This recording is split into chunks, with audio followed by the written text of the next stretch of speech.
Hi, David. It's really good to see you today. I hope you're well. Yeah, thanks very much. Glad to be joining you, Desiree.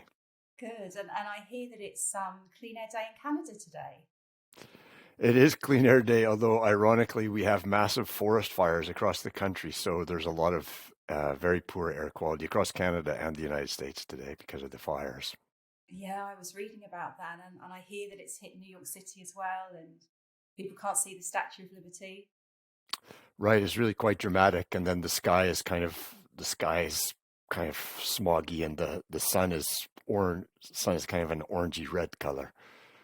Oh, I'm sorry to hear that. So I'm hoping that soon it's going to go. And I know today it's the 7th of June, but we're marking our Clean Air Day next week in the UK.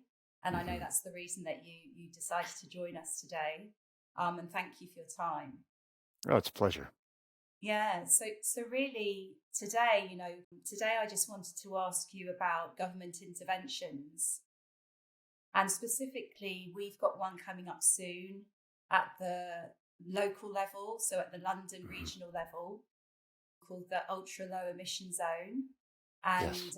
and that's due to be expanded in August, the 29th. I'm sure you've heard about it. Yes, I definitely have. Yeah, exactly. And in your role as a Special Rapporteur on Human Rights and the Environment, I just wanted to get your take on what you felt about government interventions like this from that human rights and environmental lens, and how effective or not you think that they are. Hmm. Well, let me just begin by saying I strongly believe that every person everywhere has the right to breathe clean air. And last year, the United Nations General Assembly adopted a resolution recognizing that there is a human right to live in a clean, healthy, and sustainable environment, a resolution which the government of the United Kingdom supported. So that's the first thing. And then in terms of government actions, I mean, it's critical that we have government actions to improve air quality in every country on earth because there's no country that is currently breathing air that meets the World Health Organization standards for air quality. And so the actions that governments can take range from strengthening national standards, implementing and enforcing those standards, to really important actions at the local level, such as these ultra low emission zones that have existed in part of London for some time and which the government is proposing to expand. Yes, yeah, great. I absolutely agree, and I wanted to know also if you have a take on other countries and if they've kind of explored initiatives like the ULEZ, we call it the ULEZ here, and if you feel that they've also been effective in addressing air quality. Yeah, it's a good question. In fact, I was just reading a scientific article the other day that was examining the effectiveness of these ultra low emission zones in various cities around the world. And these researchers came to the very clear conclusion that yes, these zones do work. They do improve air quality and therefore improve human health and protect people's right to a healthy environment. So it's definitely a useful tool. I think it's really important to say that expanding these zones is important because what we have found is that while there's improved air quality within the zone, there's actually a deterioration of air quality outside the zone.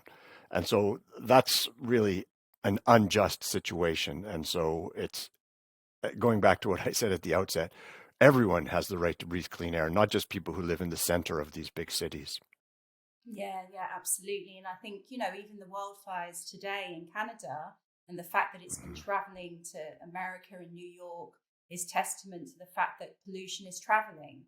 And therefore, if Yes. we have wider and bigger interventions, then more people are going to be protected. Yeah, absolutely right. But so there's things that can be done at the national level. I mentioned air quality standards, but also improving types of improving standards for fuel content, so sulfur content of fuel, taking policy measures to reduce the attractiveness of diesel vehicles. I'm always struck as a Canadian when I visit European cities by the smell in the air, and it's because Europe for many years encouraged the sale of diesel vehicles, which in retrospect was a policy choice that has cost lives throughout the European Union. And diesels continue to be a heavy source of air pollution in many European cities. Yeah, unfortunately, that remains the case. So just before we Mhm. close off, David, do you have any other insights that you'd like to share on maybe what's happening at the EU level or other parts of the world?